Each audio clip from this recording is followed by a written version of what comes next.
Let's begin here because too many still confuse attraction with appearance. A flawless body may catch the eye, but it never holds the soul. Faces blur together. Styles change with every season. What lingers, what becomes unforgettable, is something far less visible. It is the quiet depth that touches a man beneath the surface beyond the polished mask he wears in public. He does not remember a woman because of perfection. He remembers her because she dared to see him where he hides. This is not a trick. It is not a game. It is the beginning of true connection. Before I continue, let me know where you're listening from in the comments. And if reflections like this resonate, don't forget to like and subscribe. We live in a world obsessed with surfaces. Billions are spent every year on cream surgeries, clothes, and endless ways to chase approval. Yet no product can replace presence. No mirror can grant the feeling of being seen for who you truly are. Carl Jung once wrote that what is repressed does not vanish. It only hides in the shadows. In the same way, when intimacy is built only on appearances, the deeper self is exiled, and both people are left with emptiness. Think of the contrast. One woman spends her energy competing with every photograph, believing that beauty alone will make her irreplaceable. Another turns her gaze inward. She learns to listen. She speaks not from fear, but from the calm of knowing herself. The first may shine for a moment, but the second leaves a mark that time cannot erase. Attraction, built only on the body, is like writing on water. It vanishes as soon as it appears. But the attraction, born from soul-to-soul recognition, leaves a lasting trace, a memory etched into the nervous system itself. Jung called this movement toward the self the process of individuation. It is the slow shedding of masks, the courage to reveal what lies beneath, and the willingness to meet another in their hidden truth. This is where our journey begins, not in the outer chase for perfection, but in the quiet discovery of what draws human beings together at their core. In the parts ahead, we will step deeper into this mystery, how the armor of masculinity is built, why it resists exposure, and how it can dissolve in the presence of one who offers sanctuary rather than judgment. Because lasting attraction does not rise from the surface. It begins the moment someone feels safe enough to lay the mask aside. And that moment is unforgettable. When we move deeper into this reflection, we reach the first fracture. It is the moment where the smooth surface of appearances begins to crack and we realize something vital has been missing all along. For many men, this fracture begins in childhood. From the earliest years, they are told that emotion is weakness, that tears are shameful, that softness must be hidden. Little by little, they learn to build armor. This armor is praised in the outside world. In classrooms, sports fields, and workplaces, strength and control are rewarded. But what is celebrated in public often becomes the very wall that blocks intimacy in private. The mask of power may protect, yet it also isolates. And in every unspoken moment of silence, the man within longs to be seen as more than the role he has been forced to play. The wound is subtle, but deep. He is trained to answer quickly, to to solve problems, to hold his shoulders high. But when the day ends and the house grows quiet, there is no place left for the hidden part of him that trembles with doubt. Jung once observed that what we deny in ourselves does not disappear. It gathers in the unconscious, where it grows heavier with time. This is the shadow that lies beneath the armor, the burden of feelings that never found a voice. The fracture appears most clearly in relationships. Two people may sit across from each other at dinner, yet neither truly speaks from the heart. Questions are asked and answered with routine phrases. How was your day? It was fine. The exchange is polite, but it opens no door. It is the clash of two armors, polished but impenetrable. Physical closeness may exist yet. The emotional distance feels vast, like two strangers standing on opposite shores of the same river. Here we see the great paradox. The very qualities that society demands from men, strength, control, and endurance, become obstacles to the intimacy they secretly desire. And the more they hide, the more unseen they feel. The fracture grows when the longing for authenticity collides with the fear of exposure. One part of the soul cries out to be held in truth, while another clings desperately to the mask that guarantees survival. For women, this hidden fracture often feels confusing. She may sense that something important is being withheld, that the connection feels thin or fragile despite her efforts. She may even wonder if she is lacking or if her presence is not enough. But in truth, the fracture does not begin with her. It begins with the inherited silence of men who were never given permission to remove their armor. This is why so many encounters feel unsatisfying, no matter how polished the setting or how charming the performance. Behind every forced smile and rehearsed line lives the ache of distance. The relationship remains on the surface because neither person feels safe enough to descend into depth. And in that silence, both carry loneliness, even while sitting side by side. Jung described the persona as the mask we wear to meet the expectations of society. For a man, this mask may be competence, success, or charm. It is useful in the world of transactions, but empty in the world of love. The fracture emerges the moment he begins to confuse the persona with his true self. He forgets that beneath the armor, there is a human being with scars, fears, and tender hopes. And when the mask becomes fused with his skin, the soul is left in exile. The cost of this fracture is not small. Without a safe space to rest, he may carry his exhaustion in silence. Without an ear to hear, he may numb himself with distractions. Without recognition of his deeper self, he may drift into relationships that feel more like performances than genuine encounters. The wound of disconnection grows even when life appears successful on the surface. This is the hidden first fracture in modern intimacy.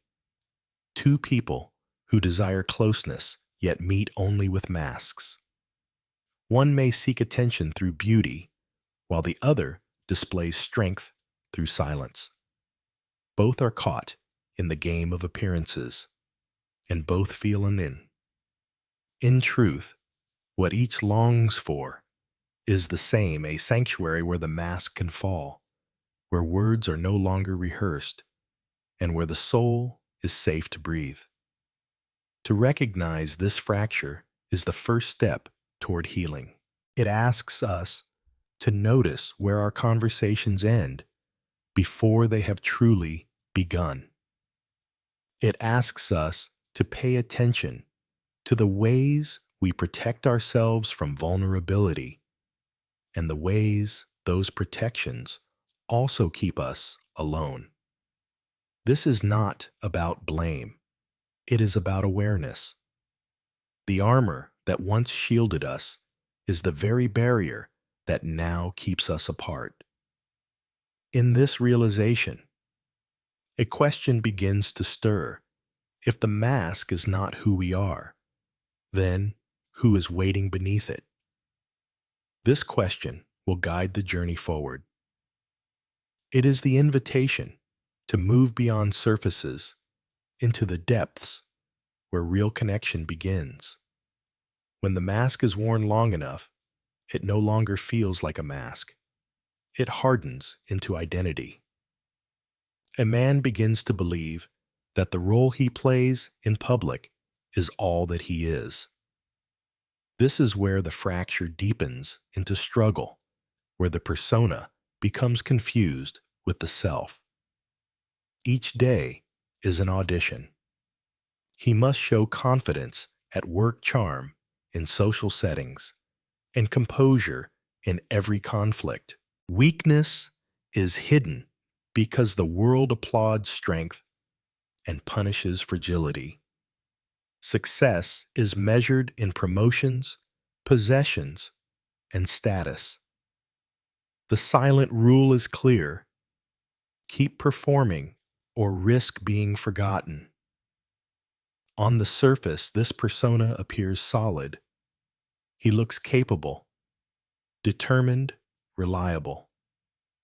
Yet beneath the polished exterior lies the shadow. The doubts he suppresses, the insecurities he denies, the exhaustion he dares not speak aloud. Jung taught that the persona is a mask we craft to meet the demands of society, while the shadow is the collection of qualities we repress to protect that mask. Together, they form a tension that shapes the inner life. The cost of this endless audition is heavy. When every conversation becomes a script, spontaneity dies. When every interaction is weighed against expectation, authenticity fades. Intimacy suffers because the person across the table never meets the real man, only the character he has been trained to play. He is seen as confident but not vulnerable, strong but not tender, capable but never uncertain. In this way, the shadow grows larger, feeding on the parts of himself he cannot reveal. The cycle repeats. He feels unseen, so he polishes the mask further. He feels hollow, so he distracts himself with achievements or fleeting pleasures. The more he hides, the more invisible he becomes. And the more invisible he feels, the tighter he clings to the very armor that keeps him unseen. It is a paradox that traps countless lives in quiet isolation. For many women, this tension is felt but not understood. She may sense that he is distant even when he is near. She may notice that their conversations drift toward safe topics, never touching the currents that matter most. She may long for closeness, yet encounter only the polished mask. And here too, her own persona may rise: the smile, the charm, the effort to appear enough. Together they enact a ritual of surfaces, each hiding their depth while yearning for it at the same time. The shadow is not evil. It is simply what is unlived. It carries the unspoken grief, the unshed tears, the fears of inadequacy that never found a voice. In Jung's words, until the unconscious is made conscious, it will direct our lives, and we will call it fate. A man who denies his shadow becomes ruled by it. He seeks control because he secretly feels powerless. He clings to strength because he fears his own fragility. And every attempt to impress only deepens the sense that he is not truly known. This endless audition is exhausting not only for him, but for anyone who longs to love him. Relationships built on masks become hollow performances. Partners exchange roles instead of truths, and nights are filled with polite words that never reach the heart. Even passion can feel empty when the soul remains hidden. Without vulnerability, connection collapses into routine. We must pause here to recognize the universal pattern. Every person carries a persona. Every person has a shadow. The mask may differ. One wears competence, another wears charm, another wears caretaking, but the tension is the same. We long to be seen for who we are, yet we fear the risk of being truly visible. We hide behind strength because we dread being rejected for weakness. This is why so many relationships falter without clear reason. It is not that love was absent, but that authenticity never had room to breathe. The persona guarded the doorway, keeping out not only judgment, but also intimacy.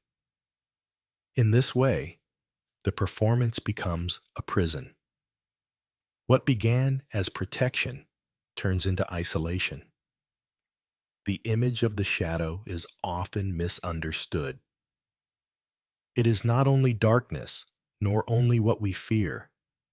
It is also the unlived life, the qualities we secretly admire but deny ourselves. For a man bound to strength, the shadow may carry gentleness.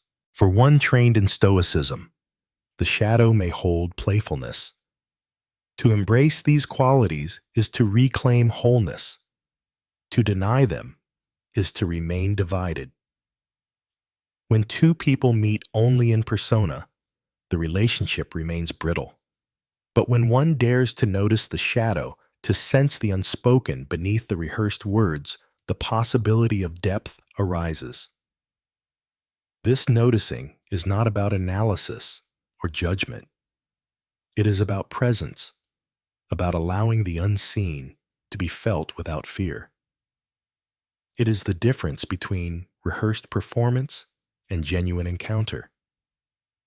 Here we stand at the edge of a truth, both difficult and liberating. Intimacy is impossible without vulnerability, and vulnerability is impossible without awareness of the shadow. The persona may win admiration, but only authenticity creates loyalty. The shadow may frighten us, but it is also the gateway to depth. The mask keeps us safe from judgment, yet it also keeps us from love. In this tension between mask and shadow, the stage is set for awakening. Something within begins to question, is this endless performance all there is? Must I always play the role, or can I risk showing the truth? That question, once asked, cannot be silenced.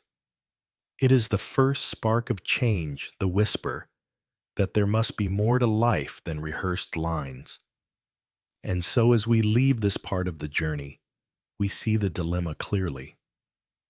A man who clings to persona may win the world's approval, yet remain starved for intimacy. A woman who seeks only to meet him on that surface will also remain unsatisfied. The shadow waits, carrying the depth both secretly long for. But to reach it requires courage. The courage to face what has been denied, the courage to remove the mask. When the mask becomes unbearable, a moment of awakening is possible. It may not arrive with noise or drama, but with a quiet shift, almost imperceptible at first. Something changes when the performance begins to feel hollow, when a man notices that admiration cannot replace connection, and that applause cannot substitute for peace. In that silence, the deeper self knocks gently, asking to be remembered. This awakening is not about exposing every secret at once. It is about noticing the crack in the armor the place where light enters. Perhaps it is a question asked with sincerity, or a glance that sees beyond the practiced smile. Perhaps it is the realization that even strength can coexist with uncertainty. Whatever form it takes, the awakening is an invitation to step into authenticity. Jung wrote that the shadow must be confronted if we wish to become whole. But confrontation here does not mean battle. It means acknowledgement. To say inwardly, yes, I feel fear. Yes, I doubt myself. Yes, I carry wounds. This is the act of reclaiming the unlived self, of gathering the fragments that were long left behind. In this recognition, the mask begins to loosen. For women, this awakening is not about rescuing or fixing. It is about offering presence. A gentle question that bypasses the surface can be transformative, not "How was your day?" but "What weighed on your heart today?" Such words touch the hidden self, signaling that it is safe to emerge. In that moment, the armor is not stripped away by force. It is set down willingly because the soul senses a refuge. Awakening often happens in subtle exchanges. A man who spent years answering with rehearsed lines may suddenly pause, surprised at his own honesty. He might share a small frustration or confess an insecurity, and in doing so, he feels both exposed and relieved. This is the first step toward intimacy, the recognition that he can be both strong and uncertain, both capable and vulnerable. The awakening is not only his. The woman who creates such space also discovers a deeper part of herself. To hold another's truth without judgment requires facing her own. She cannot ask for openness while hiding behind her own armor. She too must be willing to show small imperfections to reveal her humanity in gentle ways. In doing so, she embodies the principle that connection is built not on perfection, but on shared truth.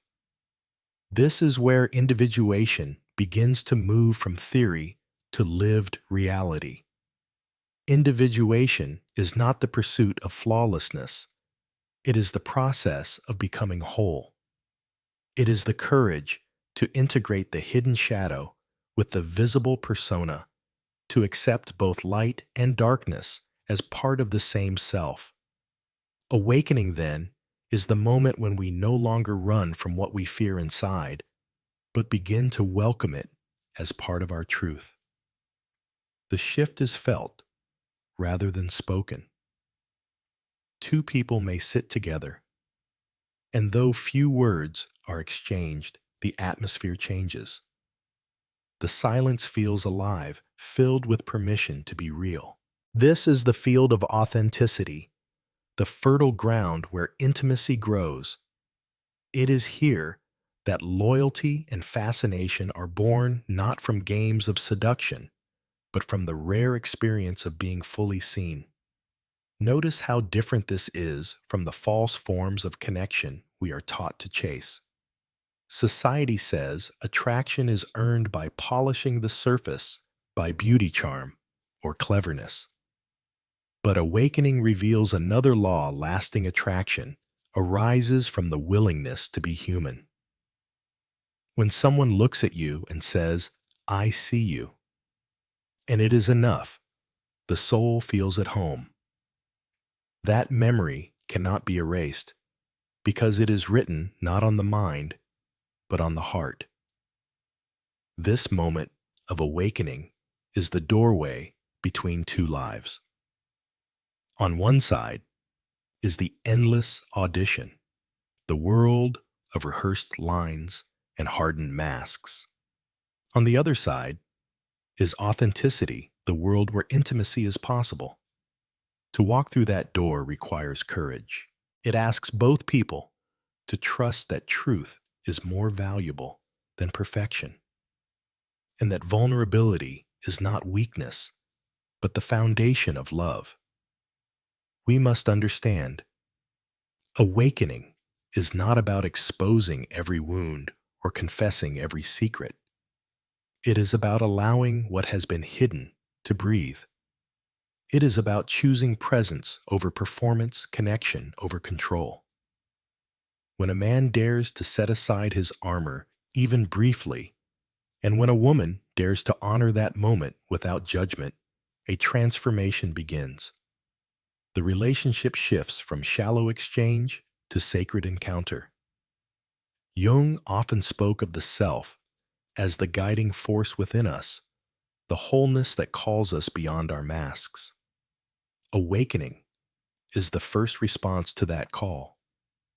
It is the recognition that the persona cannot satisfy the soul, and that hiding the shadow only deepens its power. To awaken is to remember that love is not earned by perfection, but discovered in truth. And so the door stands open. Some will retreat, fearing the risk of exposure. Others will step through sensing that what waits on the other side is worth more than the safety of the mask. For those who dare, the reward is depth, loyalty, and connection beyond the fleeting pleasures of the surface. The awakening is not the end of the journey, but the beginning of transformation. Awakening opens the door, but it is choice that decides whether anyone will walk through it. Once the mask has loosened, once the shadow has been glimpsed, the next step is not automatic. Both people must choose how they will move forward. And in this moment of choice, boundaries are born. Too often, intimacy collapses because it lacks clear ground. One person continues to perform hoping approval will be enough. The other grows restless, chasing attention instead of depth. Without boundaries, the relationship drifts into repetition, replaying the same shallow rituals until both feel unseen. But when someone sets a standard, when she chooses connection over performance, the entire dynamic begins to change. Boundaries are not walls, they are pathways. They mark where pretense must end if truth is to begin. A woman who knows her worth will not settle for endless rehearsed lines. She refuses to carry the weight of a man's mask while silencing her own needs. Her boundary is quiet but firm. I will not be your audience. I will not admire the armor you polish. I want to know the soul it hides. This is not a demand shouted in anger. It is a standard lived in presence, shown through how she listens, how she questions, how she opens herself first. For many, this feels risky. What if he turns away? What if the armor is never set down? Yet the boundary itself is the act of courage. It says, I value connection more than approval. I value truth more than comfort. Jung often described individuation as the process of becoming what you truly are, not what others expect you to be. Setting a boundary is individuation in action. It is the refusal to live only as a mask for someone else's desires. Consider the contrast. One woman stays silent, hoping patience will earn intimacy. She accepts surface answers, thinking her quiet presence will eventually draw him closer. Yet years may pass, and the mask never falls. Another woman dares to set a boundary. She opens herself in small, vulnerable ways, showing that safety is possible, but she does not allow endless performance. She makes it clear through her actions only the real self is welcome. One remains an option, the other becomes a refuge. When a man senses that His shadow can exist without judgment. His loyalty begins to root itself. He feels not just seen, but respected. His admiration is not given because she entertained him, but because she stood firm in her truth. This shift cannot be faked. It must come from the calm strength of one who has faced her own shadow and no longer fears it. She becomes a mirror in which he can risk seeing himself. Boundaries also protect against illusion. Without them, a relationship may confuse passion with depth or attention with love. Physical closeness may be mistaken for intimacy, while silence remains unbroken beneath the surface. But when boundaries are set, illusions dissolve. The focus turns from appearance to essence, from performance to presence. This is why boundaries do not push love away. They refine it. They strip away what is false, leaving only what is real. Jung noted that the meeting of two personalities is like the contact of two chemicals. If there is any reaction, both are transformed. Boundaries provide the vessel in which this transformation can occur. Without them, the encounter evaporates, leaving no lasting mark. With them, the relationship deepens, becoming an alchemy of shared vulnerability and mutual respect. Setting such boundaries does not mean constant confrontation. It often takes quieter forms, refusing to entertain shallow conversation, asking questions that open doors instead of closing them, allowing silence to speak when words are hollow. It also means honoring one's own vulnerability, not hiding behind charm or perfection to keep peace. By living these boundaries, she creates a sanctuary where authenticity is both expected and protected. The consequence of such choice is profound. She is no longer one of many. She becomes the anchor in a world of fleeting distractions. He cannot confuse her with others because others may admire his mask, but she alone honors his truth. This is how addiction to presence forms not through manipulation, but through the rare experience of being fully accepted. At this stage, transformation touches both lives. He discovers that strength and vulnerability can coexist, that laying down the armor does not lead to defeat, but to connection. She discovers that her worth is not in constant pleasing, but in the quiet authority of being herself. Together, they move beyond the shallow game of appearances and into the deeper ground of intimacy.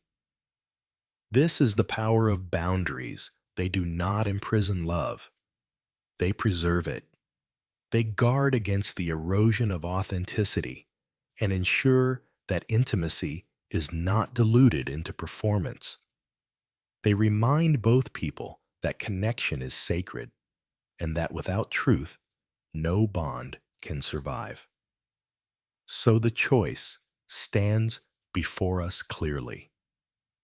We can continue the endless audition clapping for one another's masks, trading roles in a performance that never reaches the heart. Or we can set a boundary that says, here only the real self is welcome. One path leads to repetition and silence. The other leads to transformation. Every journey of depth must return to its beginning, but with new eyes. We began by asking why appearances alone never satisfy, why beauty and performance cannot hold the heart. Now, after tracing the weight of armor, the silence of masks, and the hidden shadow beneath them, we arrive at a simple truth. Intimacy lives in authenticity. A man does not remain where he is most entertained. He remains where he feels most human.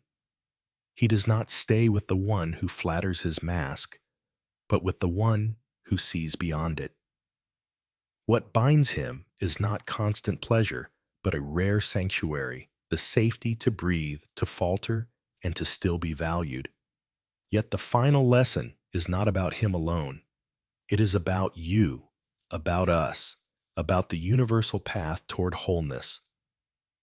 Because to create such a sanctuary for another, we must first create it within ourselves. We cannot invite someone to set down their armor while we polish our own. We cannot expect openness while hiding behind perfection. The work begins inside. Jung often spoke of individuation as the process of integrating all that we are, the persona, the shadow, the light, and the wound. It is the path of becoming whole. In this light, love is no longer a game of attraction. It becomes an alchemy of mutual recognition. When two people dare to meet without masks, they do more than bond with each other. They meet themselves more fully. This is why the most powerful presence is quiet, steady, and human. It does not seek to impress. It does not perform. It simply holds space where the truth can exist without fear. Such presence cannot be faked, and it cannot be lost with age. It grows stronger with time, because it is rooted in being, not in appearance. Think of the contrast. The world teaches us to chase fleeting qualities, youth, status, or beauty. These pass no matter how hard we cling.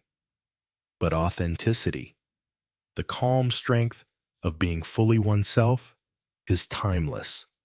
Wrinkles cannot erase it. Loss cannot destroy it. Silence only deepens it. This is the gift of the soul, the attraction that endures. To live this way is to embody a boundary, to say no to the shallow games of pretense, and yes to the deeper rhythm of truth.